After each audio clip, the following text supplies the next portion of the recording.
Je vais vous présenter Piraterie, un jeu de programmation de 3 à 6 joueurs durant autour d'une quarantaine de minutes.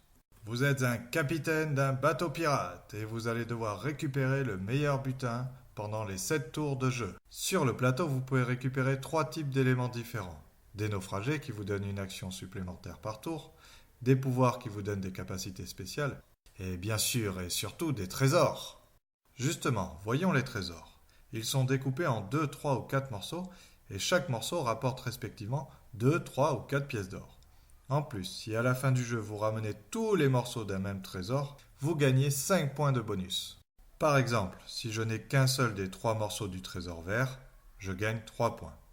Si j'ai 2 morceaux sur les 4 du trésor rouge, je gagne 4 et 4, 8 points. Et si j'ai les 2 parties du trésor orange, donc je l'ai reformé, je gagne 2 plus les 5 points, soit 9 points en tout pour seulement 2 morceaux. Voyons maintenant un tour de jeu. Tout d'abord, il y a un système d'utilisation de cartes qui permet de définir l'ordre du tour selon si la soirée était plus ou moins arrosée par les pirates. Ensuite, sachant ma place dans le tour, je vais programmer au dos de chacun de mes pirates l'action que je lui demande de faire pendant le tour de jeu. Voici les actions possibles. Se déplacer. J'avance tout simplement le bateau d'une case si aucune île ne bloque mon chemin. Aller à terre. Si le bateau se trouve sur une case où il y a quelque chose à récupérer, le joueur prend l'élément et le met sur le pont de son bateau. Attaque au canon. Je peux attaquer un autre bateau si je suis sur la même case ou à une case de distance de lui et qu'aucune île ne me bloque. Le niveau de solidité du bateau attaqué baisse d'1. Heureusement, avec l'action réparer, on peut se défendre directement, ou bien réparer d'anciens dégâts qu'aurait subi le bateau. La solidité remonte alors d'un niveau. Une autre attaque possible, l'abordage. Quand on est sur la même case qu'un autre bateau, on peut lui prendre un de ses butins accumulés. Celui-ci peut annuler votre vol s'il vous voit arriver avec sa longue vue.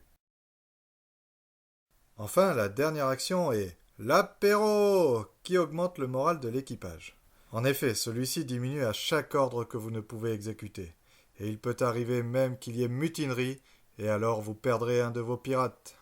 Quand vous avez programmé tous les ordres de vos pirates, et que c'est à votre tour de jouer, vous pouvez tourner chacun de vos pirates dans l'ordre que vous voulez pour exécuter leur action. Par exemple, je répare, ensuite je me déplace de 2 cases, et enfin j'attaque quelqu'un au canon. Il reste une action que je ne dévoile pas, soit parce que je n'ai pas pu la réaliser, soit parce que c'est une défense. Avec Piraterie, vous avez la chance de vivre la dure mais glorieuse vie d'un capitaine pirate. Vous avez toujours l'espoir d'amasser un fabuleux butin, soit en allant à terre, soit en vous servant directement sur les ponts des autres, soit en coulant d'abord un bateau, puis en repêchant ses gains. Le jeu est sans cesse renouvelé par sa place dans chacun des tours, par les pouvoirs qui auront été tirés au hasard et les différentes stratégies que l'on peut mettre en place.